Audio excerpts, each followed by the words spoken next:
Look at the person next to you. Now, imagine them in 10 years. If your choice is based on today's feelings, you're choosing a ghost. You're not marrying the person in the spotlight. You're marrying the person in the silence. 80% of relationships fail here, and today we're going to find out why. You're probably next. Let's rewind. For centuries, we believed love was a matter of fate, a lottery ticket handed out by the universe, completely random and beyond our control. But modern biology and cold, hard statistics tell an entirely different story, one that has nothing to do with destiny. Your brain, that 3-pound organ in your skull, isn't designed to make you happy. It wasn't built for your comfort or your peace. It was designed for one purpose only, to make you reproduce. Every feeling you call love is just chemistry ensuring the survival of your genes. Think of it as a silent negotiation. Your DNA doesn't care if you're happy. It cares if your offspring will survive. That spark you feel on a first date, that butterflies in your stomach sensation, that's not magic. That's just your DNA shaking hands with another DNA strand, negotiating a deal for the survival of a potential future human. We mistake this ancient biological negotiation for something sacred. We call it the one, soulmate, love at first sight. And that right there, that confusion between biology and destiny, is mistake number one. It's the foundation upon which bad marriages are built.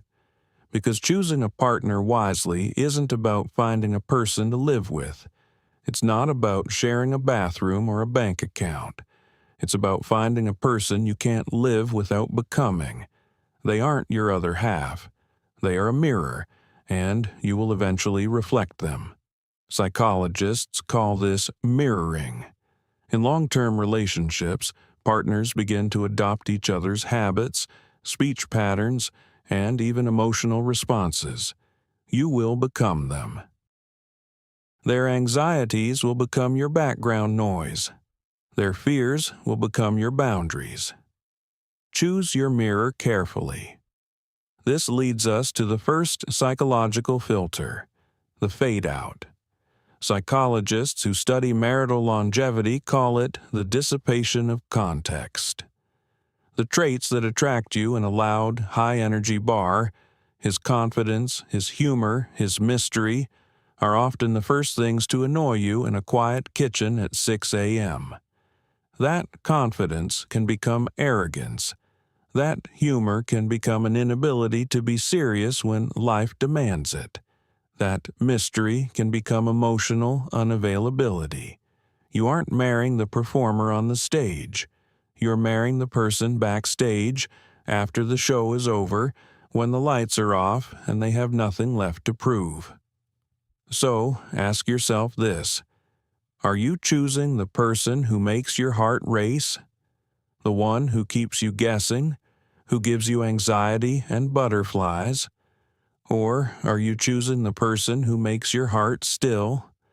The one whose presence feels like a deep breath after years of suffocating? If you choose the racing heart, you're choosing a permanent state of low-grade anxiety. If you choose the still heart, you're choosing peace.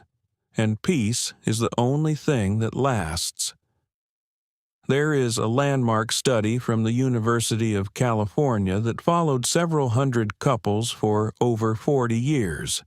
It's one of the longest-running studies on marital satisfaction ever conducted. They identified what they called the 4 horsemen of the apocalypse of divorce. 4 communication patterns that could predict, with terrifying accuracy, whether a couple would stay together. And it wasn't about how much they fought. Fighting is normal. It was about one single ingredient: contempt. The moment you feel contempt for your partner, the relationship is terminal. Contempt isn't anger. Anger says, "You hurt me." Contempt says, you are beneath me.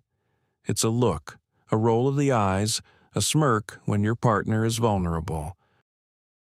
When you are choosing a partner, do not ask yourself, do I love them? Ask yourself, do I respect them when we disagree? When they are wrong? When they are weak? If the answer is no, if you feel that twitch of superiority even once, run. Do not walk, run. Because contempt is a cancer that spreads to every room of the house. This brings us to the second filter, and it's called the stress test. You have never truly met your partner until you've seen them under pressure. You haven't met them until you've seen them lose their keys and be late for something important. You haven't met them until they've missed a flight. You haven't met them until they've faced humiliation, until the mask of the perfect date slips and you see what's underneath. Adversity doesn't build character. That's a myth. Adversity reveals character. It's not the fire that forges the sword. It's the fire that shows if the sword was made of steel or cheap tin. Watch how they treat a waiter who gets their order wrong. Watch how they treat themselves when they make a small mistake. Do they show grace or do they explode? That moment of explosion, that's not an exception. That's a preview. That is your future during every minor crisis of your shared life. And here is the scary part. You will become them. Over 20 years, their reactions will become your reactions. Their coping mechanisms will become your normal. So the question isn't just, who are they? The question is, who will I be after 10 years of mirroring them? Choose someone you want to become. This leads to the third filter, and it's the most overlooked one of all. It's not about shared interests. It's not about liking the same movies or the same food. You can both love pizza, love hiking, and love the same music, and still be absolutely miserable, because shared interests are surface level. Shared trajectory is everything. Are you both growing in the same direction? Are your values evolving at the same speed? Because if one of you is climbing a mountain, seeking growth and change, and the other is digging a hole, seeking comfort and stability, eventually one of you will have to let go. The rope will break. It's physics, not cruelty. The wisest choice you can make isn't the person who makes you feel complete. That's a fairy tale. You're not a half searching for another half. You're looking for a question that you are willing to spend the rest of your life answering. Not a person who completes you, but a person who makes you curious about who you could become tomorrow. Someone who challenges your trajectory, not someone who anchors it. Choose wisely, not with your gut, because your gut is just ancient biology. Choose with your eyes wide open to the darkness, to the silence, to the future. Because love isn't about finding someone to live with. It's about finding someone you can't bear to live without, and more importantly, someone you can't bear to outlive. If you want to break the cycle of bad choices and actually beat that 80% statistic, hit that like button. And tell me in the comments, what's the one red flag you ignored in the past? Let's build a survival guide together. Subscribe for more.